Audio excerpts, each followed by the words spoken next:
All right, let's talk about one of the most confusing earnings reports we've seen this quarter. I'm talking about Alnylam Pharmaceuticals. Because on paper, this thing was a total home run, but when you look at how the market reacted, well, that tells a completely different story. And that's exactly what we're going to unpack. So check this out. This is the heart of the mystery right here. Alnylam didn't just beat on earnings. No, they absolutely obliterated the consensus estimate by more than $1. And what happens? The stock tanks. I mean, it drops almost 7%. It's the kind of thing that makes you go, wait, what? So that's the big question, right? What in the world did the market see that could just completely wipe out all that good news? I mean, something had to be lurking in the shadows to spook investors this badly. Let's find out. Okay, so before we get to the drama, we have to give credit where it's due. Let's just take a moment to look at how incredible these numbers actually were. You really need to see the financial firepower here to get the full picture. Just look at this table. The scale of the beat here is, well, it's just massive. Let's break it down. Top line revenue, almost $1.25 billion. That's $275 million above what Wall Street was expecting, 149% growth year over year. Then you go down to the bottom line, EPS, $2.90. The Street was looking for $1.67. That's insane. And product revenue, up over 100%. I mean, any way you slice it, these are just absolute blowout numbers. So you got to ask, where did all this horsepower come from? It wasn't spread out all over the place. Nope. It really came from one specific franchise that is just firing on all cylinders. And here it is, the TTR franchise. This was the star of the quarter, no question. We're talking $724 million in revenue in a single quarter. This was all about the launch of their newer drug, Amvuttra, into a bigger market. And boy, was it a home run, a clear, undeniable success. And this chart really puts it into perspective. Look at that jump. It didn't just grow, it went parabolic. We're talking 135% growth compared to last year. Seriously, 99 times out of 100, a chart like this sends a stock to the moon.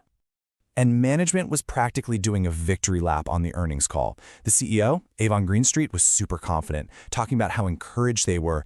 You got the sense they feel like they're just getting started with this Amvuttra launch. And, talk is cheap, but they put their money where their mouth is. They didn't just talk a big game, they raised their full-year guidance, and not by a little. They bumped it up by $275 million. That's a huge sign of confidence in how they see the rest of the year playing out.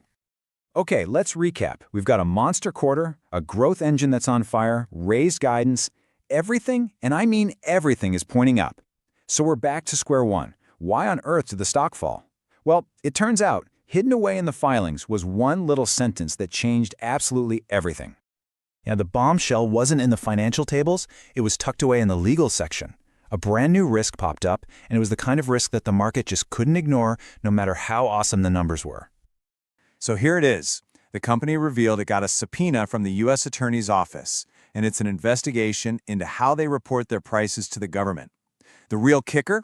It covers all 4 of their commercial drugs. Yep, even the superstar, Amvuttra. So what's the big deal? Why does this one word, subpoena, scare investors so much? Well, in the biotech world, this is a 5-alarm fire. Think about it. A company like this lives and dies by its drug pricing, and their biggest customer, by far, is the U.S. government. So an investigation like this, it threatens the entire business model. You've got the risk of massive fines, sure, but the even bigger fear is that it could force them to change how they price their drugs forever. That's a fundamental hit to their future profits, and it's that fear, that giant, scary, unknown, that completely erased all the good news from the quarter. So this is where we are now. If you're looking at Alnylam, you've got this massive tug of war. In one corner, you've got near-perfect execution. In the other, you have this big, scary, and totally unknowable legal problem. So let's break this down into a bull versus bear case. The bull case, it's pretty straightforward, right? Killer Amvut launch, huge earnings beat, guidance is up. Beautiful.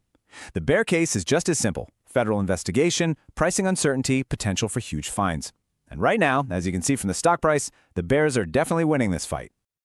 So what do we watch for next quarter? I think it boils down to 3 things. First, we need to keep an eye on those Amvuttra prescription numbers. Does the momentum keep up? Second, and this is the big one, do we get any updates from the company that can clear the air around this subpoena? And third, what's happening with the rest of their pipeline? We need to see progress there to believe in the long-term story. All right, so for the next call, what's our rating? We're landing on cautiously bullish. Look, the business itself is an absolute beast right now. The Amvuttra momentum is just too strong to be bearish. But that legal issue is a huge gray cloud hanging over the stock. It puts a cap on the upside, at least for now. So yeah, we're bullish on the fundamentals, but cautious because of that headline risk. The engine is roaring, but there's a big question mark on the dashboard. Okay, and to wrap things up, let's talk about a trade idea. Now, as always, this is just an idea, something to think about, definitely not financial advice. So this whole subpoena mess has cranked up the fear gauge, which means options prices or implied volatility are jacked up right now. So instead of betting on which way the stock goes, what if you bet on the volatility itself? One idea could be to look at selling cash-secured puts, maybe at a price way below where the stock is today. The idea is you collect that big, juicy premium because of all the fear. If the stock stays flat or goes up, great, you just pocket the cash. If it does drop and you have to buy the shares, well, you basically just got paid to buy a great company at a price you were comfortable with anyway.